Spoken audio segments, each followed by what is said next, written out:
Chapter 8, For the Sins of Mankind. Groaning, twisting with pain, naked, bones out of joint, and nails through his hands and feet, with spit and blood running down his face, a crown of thorns pressed down on his head. The King of Kings and Lord of Lords took upon himself the responsibility for the sins of the men he had created. Because he died, we live. Because he suffered, we are forgiven. By his stripes we are healed. No other solution to the terrible problem of sin can be found in this world. This is the gate to the kingdom of heaven, a narrow gate, the Bible tells us, and there are very few who find it. No wonder that Christians love their King. On the first day of unleavened bread, when they sacrificed the Passover lamb, his disciples asked him, "Where do you want us to go and prepare the Passover so that you may eat it?" So he sent two of his disciples and told them, "Go into the city, and a man carrying a jar of water will meet you. Follow him. Wherever he enters, tell the owner of the house, 'The teacher says, where is my guest room where I may eat the Passover with my disciples?' He will show you a large room upstairs, furnished and ready. Make the preparations for us there." So the disciples went out, entered the city, and found it just as he had told them, and they prepared the Passover. When evening came, he arrived with the 12. Before the Passover festival, Jesus knew that his hour had come to depart from this world to the Father. Having loved his own who were in the world, he loved them to the end. While they were reclining and eating, Jesus said, "Truly I tell you, one of you will betray me, one who is eating with me." They began to be distressed and to say to him one by one, "Surely not I." He said to them, "It is one of the 12, the one who is dipping bread in the bowl with me. For the Son of Man will go just as it is written about him. But woe to that man by whom the Son of Man is betrayed. It would have been better for him if he had not been born." The disciples started looking at one another, uncertain which one he was speaking about. One of his disciples, the one Jesus loved, was reclining close beside Jesus. Simon Peter motioned to him to find out who it was he was talking about. So he leaned back against Jesus and asked him, "Lord, who is it?" Jesus replied, "He's the one I give the piece of bread to after I have dipped it." When he had dipped the bread, he gave it to Judas, Simon Iscariot's son. After receiving the piece of bread, he immediately left.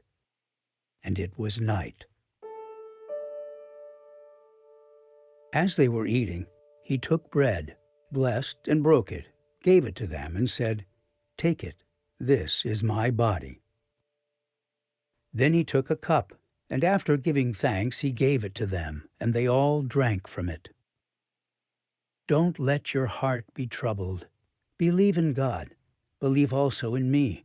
In my Father's house are many rooms. If it were not so, would I have told you that I am going to prepare a place for you? If I go away and prepare a place for you, I will come again and take you to myself, so that where I am, you may be also. You know the way to where I am going." "Lord," Thomas said, "we don't know where you're going.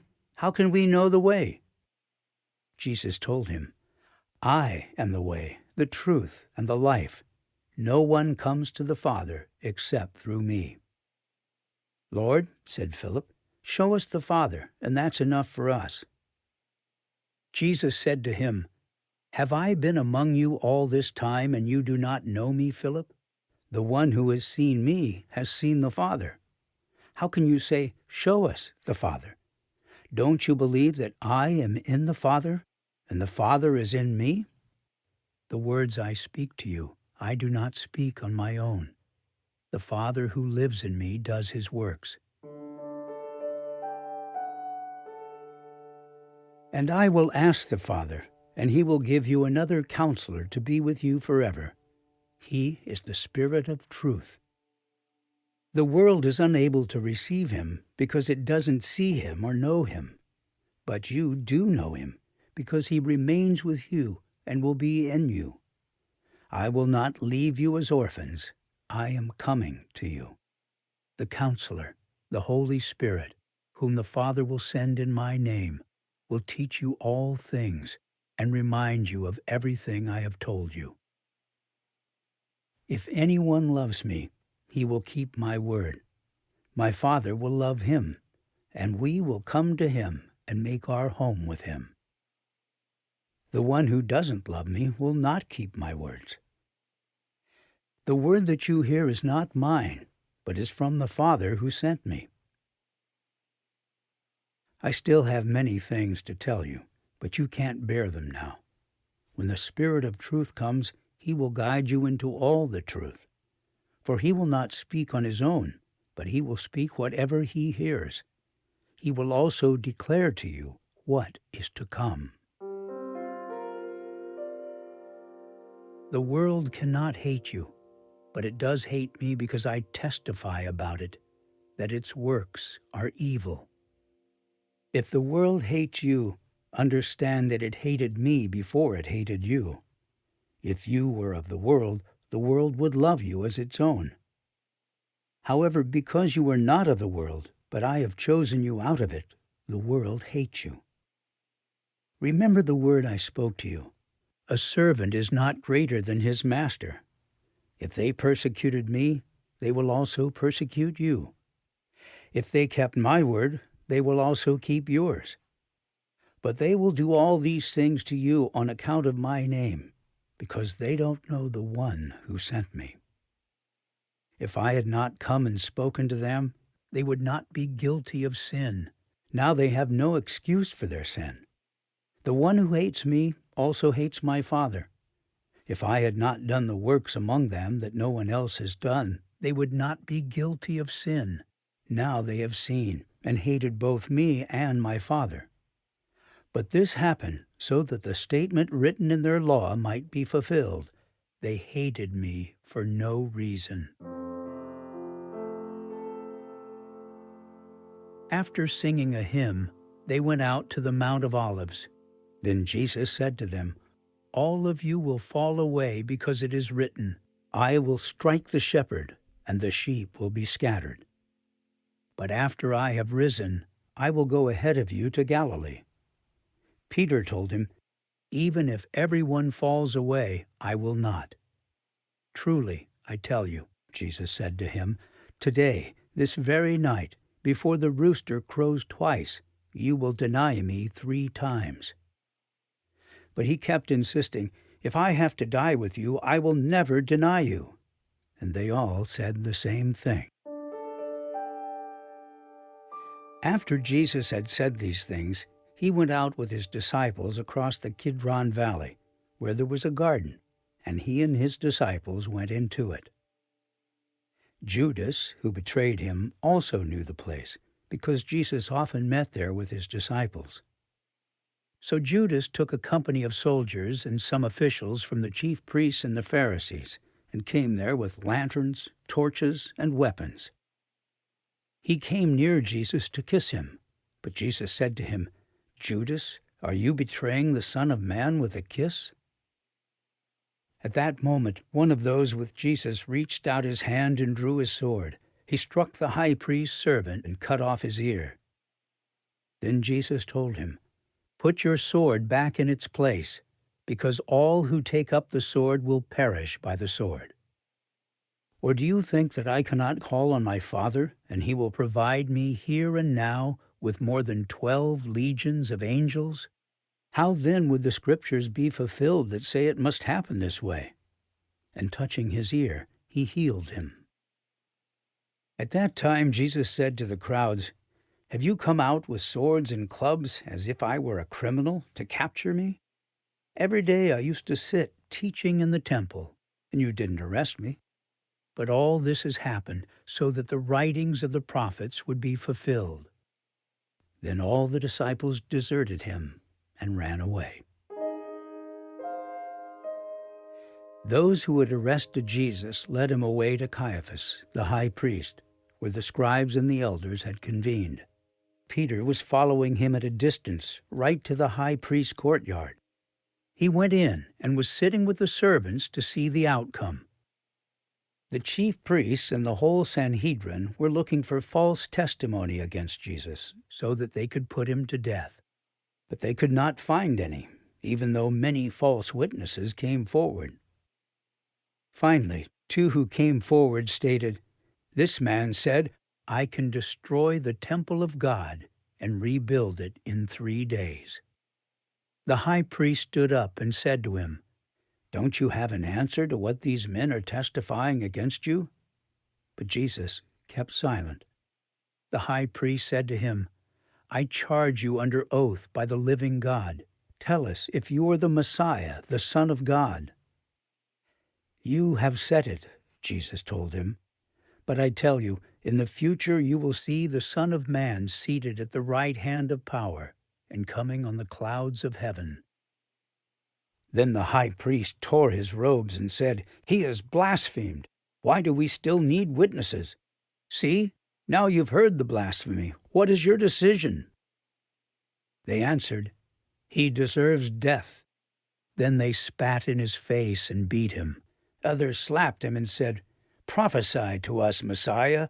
Who was it that hit you?" Now Peter was sitting outside in the courtyard. A servant girl approached him and said, "You were with Jesus the Galilean too." But he denied it in front of everyone. "I don't know what you're talking about." When he had gone out to the gateway, another woman saw him and told those who were there, "This man was with Jesus the Nazarene." And again he denied it with an oath, "I don't know the man." After a little while, those standing there approached and said to Peter, "You really are one of them, since even your accent gives you away." Then he started to curse and to swear with an oath, "I don't know the man." Immediately a rooster crowed. Then the Lord turned and looked at Peter. So Peter remembered the word of the Lord, how he had said to him, "Before the rooster crows today, you will deny me 3 times." And he went outside and wept bitterly. When daybreak came, all the chief priests and the elders of the people plotted against Jesus to put him to death. After tying him up, they led him away and handed him over to Pilate, the governor. So Pilate came out to them and said, "What charge do you bring against this man?" They answered him, "If this man weren't a criminal, we wouldn't have handed him over to you." Pilate told them, "You take him and judge him according to your law." "It's not legal for us to put anyone to death," the Jews declared. Then Pilate went back into the headquarters, summoned Jesus, and said to him, "Are you the king of the Jews?" Jesus answered, "Are you asking this on your own, or have others told you about me?" "I'm not a Jew, am I?" Pilate replied. "Your own nation and the chief priests handed you over to me. What have you done?" "My kingdom is not of this world," said Jesus. "If my kingdom were of this world, my servants would fight so that I wouldn't be handed over to the Jews. But as it is, my kingdom is not from here." "You are a king, then?" Pilate asked. "You say that I am a king," Jesus replied. "I was born for this, and I have come into the world for this, to testify to the truth. Everyone who is of the truth listens to my voice." "What is truth?" said Pilate. After he had said this, he went out to the Jews again and told them, "I find no grounds for charging him." Then Pilate took Jesus and had him flogged. The soldiers also twisted together a crown of thorns, put it on his head, and clothed him in a purple robe. And they kept coming up to him and saying, "Hail, King of the Jews!" and were slapping his face. Pilate went outside again and said to them, "Look, I'm bringing him out to you to let you know I find no grounds for charging him." While he was sitting on the judge's bench, His wife sent word to him, "Have nothing to do with that righteous man, for today I've suffered terribly in a dream because of him." Then Jesus came out, wearing the crown of thorns and the purple robe. Pilate said to them, "Here is the man." When the chief priests and the temple servants saw him, they shouted, "Crucify! Crucify!" Pilate responded, "Take him and crucify him yourselves, since I find no grounds for charging him." "We have a law," the Jews replied to him, "and according to that law he ought to die, because he made himself the Son of God." When Pilate heard this statement, he was more afraid than ever. He went back into the headquarters and asked Jesus, "Where are you from?" But Jesus did not give him an answer. So Pilate said to him, "Do you refuse to speak to me? Don't you know that I have the authority to release you and the authority to crucify you?" "You would have no authority over me at all," Jesus answered him, "if it hadn't been given you from above. This is why the one who handed me over to you has the greater sin." From that moment, Pilate kept trying to release him. But the Jews shouted, "If you release this man, you are not Caesar's friend. Anyone who makes himself a king opposes Caesar." When Pilate heard these words, he brought Jesus outside. He sat down on the judge's seat in a place called the Stone Pavement, but in Aramaic, Gabbatha. It was the preparation day for the Passover, and it was about noon. Then he told the Jews, "Here is your king." They shouted, "Take him away! Take him away! Crucify him!" Pilate said to them, "Should I crucify your king?" "We have no king but Caesar," the chief priests answered. When Pilate saw that he was getting nowhere, but that a riot was starting instead, he took some water, washed his hands in front of the crowd, and said, "I am innocent of this man's blood. See to it yourselves." All the people answered, "His blood be on us and on our children." Then he handed him over to be crucified. Then they took Jesus away. Carrying the cross by himself, he went out to what is called Place of the Skull, which in Aramaic is called Golgotha. There they crucified him and two others with him, one on either side, with Jesus in the middle. Pilate also had a sign made and put on the cross. It said, "Jesus of Nazareth, the King of the Jews." Many of the Jews read this sign, because the place where Jesus was crucified was near the city, and it was written in Aramaic, Latin, and Greek. So the chief priests of the Jews said to Pilate, "Don't write the King of the Jews, but that he said, 'I am the King of the Jews.'" Pilate replied, "What I have written, I have written." Then Jesus said, "Father, forgive them, because they do not know what they are doing."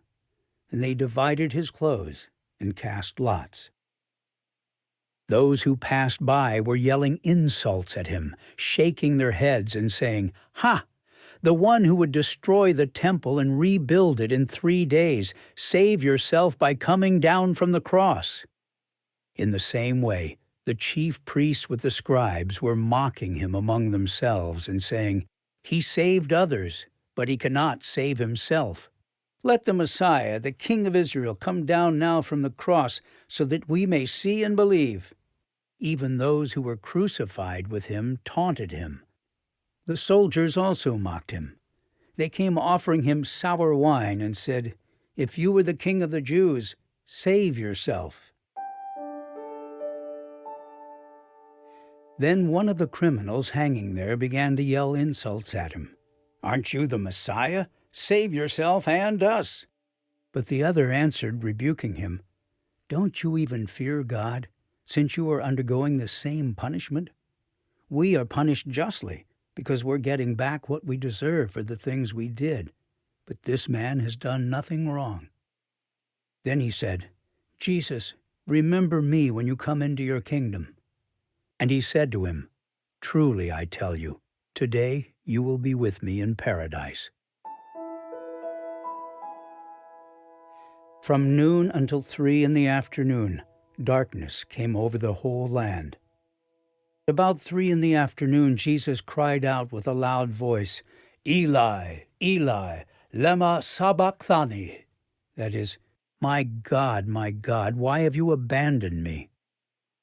When some of those standing there heard this, they said, "He's calling for Elijah." But Jesus cried out again with a loud voice and said, "It is finished." Then bowing his head, he gave up his spirit. Suddenly, the curtain of the sanctuary was torn in two from top to bottom. The earth quaked and the rocks were split. When the centurion and those with him who were keeping watch over Jesus saw the earthquake and the things that had happened, they were terrified and said, "Truly, this man was the Son of God." Many women who had followed Jesus from Galilee and looked after him were there, watching from a distance. Among them were Mary Magdalene, Mary the mother of James and Joseph, and the mother of Zebedee's sons. When it was already evening, because it was the day of preparation, that is, the day before the Sabbath, Joseph of Arimathea, a prominent member of the Sanhedrin, who was himself looking forward to the kingdom of God, came and boldly went to Pilate and asked for Jesus' body. Pilate was surprised that he was already dead. Summoning the centurion, he asked him whether he had already died. When he found out from the centurion, he gave the corpse to Joseph. After he bought some linen cloth, Joseph took him down and wrapped him in the linen. Then he laid him in a tomb cut out of the rock and rolled a stone against the entrance to the tomb. Mary Magdalene and Mary the mother of Joseph were watching where he was laid. The next day, which followed the preparation day, the chief priests and the Pharisees gathered before Pilate and said, "Sir, we remember that while this deceiver was still alive, he said, 'After 3 days I will rise again.' So give orders that the tomb be made secure until the 3rd day. Otherwise his disciples may come, steal him, and tell the people he has been raised from the dead. And the last deception will be worse than the first." "Take guards," Pilate told them. "Go and make it as secure as you know how." They went and secured the tomb by setting a seal on the stone and placing the guards.